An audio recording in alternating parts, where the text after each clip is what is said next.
হয় নমস্কাৰ। আজি আপোনালোকৰ সন্মুখত লৈ আহিছোঁ শৰাইঘাট দলঙৰ কিছু ভাল লগা দৃশ্য।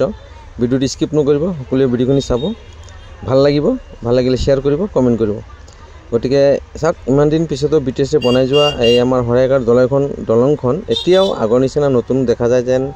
এই মাত্ৰ কেইদিনমান হৈছে বনোৱা হৈছে। এনেধৰণৰ মানে মনোমোহা দৃশ্য আপোনালোকক মই দেখাইছোঁ। শৰাইঘাট দলঙৰ এটা মানে ভাল লগা দৃশ্য। আপোনালোকে যদি এতিয়া শৰাইঘাট যায় আপোনালোকে গম পাব। এতিয়া নতুনকৈ আমি নতুন ব্ৰিজটো দি আমি যাই আছিলোঁ, যেহেতু আমি পুৰণা ব্ৰিজটোত যোৱা নাই, ৰোডটো আমি বাইপাছেৰে আহিছিলোঁ। গতিকে ইমান ধুনীয়া দৃশ্যটো দেখিবলৈ পালোঁ। যিটো দৃশ্য চাগে শৰাইঘাটৰ ভিতৰৰ পিনে আমি শৰাইঘাটৰ ভিতৰৰ গ'লে আমি এইটো ৰাস্তা এনেধৰণৰ দৃশ্যটো নেদেখিলোঁ হয়। এতিয়া আপোনালোকক ভিতৰৰ দৃশ্যটো দেখাম, যিটো আমি ৰিটাৰ্ণ অহাৰ সময়ত আমি এইটো শৰাইঘাট দলঙৰ ভিতৰৰে আহিম। গতিকে ভিডিঅ'টো সকলোৱে শ্বেয়াৰ কৰিব।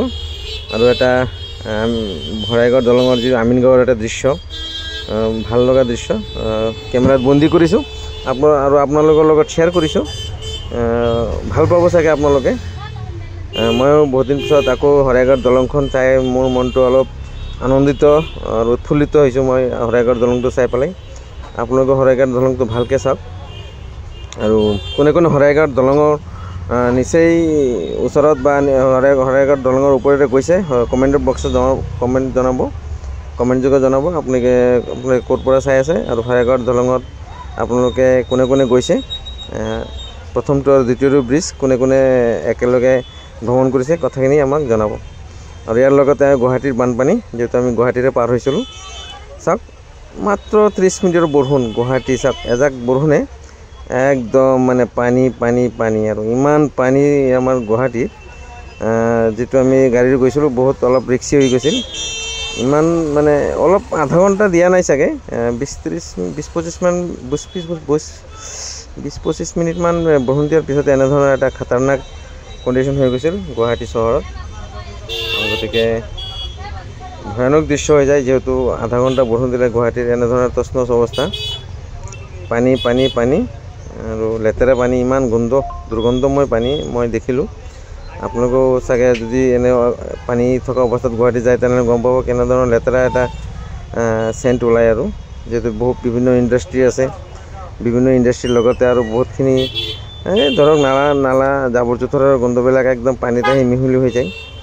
বেয়া লাগে, আধা ঘণ্টা বৰষুণতে গুৱাহাটী এনেধৰণৰ অৱস্থা হৈ যায়। ভিডিঅ'টো সকলোৱে শ্বেয়াৰ কৰিব আৰু ভিডিঅ'টো কেনে পাইছে আমাক কমেণ্ট যোগে জনাব। ভাল ভিডিঅ' আছে আপোনালোকক মই আপলোড কৰিম। গুৱাহাটীৰ আমিনগাঁৱৰ আৰু বিভিন্ন ঠাইৰ আপোনালোকক মই এইটো ব্লগতেই মই ভিডিঅ'খিনি পঠাম, আপোনালোকে চাব, আপলোড কৰিম। ডেইলি ভিডিঅ' আহিব, আপোনালোকে চেনেলটো ফ'ল' কৰি ৰাখিব। গতিকে ধন্যবাদ, জয় অসম, নমস্কাৰ। ভিডিঅ'টো সকলোৱে শ্বেয়াৰ কৰিব আৰু কমেণ্ট কৰিব কোনে ক'ৰ পৰা চাই আছে। যিহেতু শৰাইঘাট দলঙৰ মই আপোনালোকক একদম মানে অলপ ভাল লগা দৃশ্য আপোনালোকৰ আগত দাঙি ধৰিছোঁ। গতিকে ভিডিঅ'টো সকলোৱে শ্বেয়াৰ কৰিব, যাতে সকলোৱে দেখিব পায়, চাবলৈ পায় যে শৰাইঘাট দলংটো এতিয়াও নতুন হৈ আছে। যিহেতু BTS বনাই থৈ যোৱা আমাৰ শৰাইঘাট দলংখন যেন লাগে মাত্ৰ মিস্ত্ৰীহঁতে এতিয়া বনাই পেলাই নামিছেহে। গতিকে বন্ধুসকল, আপোনালোকে ভিডিঅ'টো শ্বেয়াৰ কৰিব। ধন্যবাদ।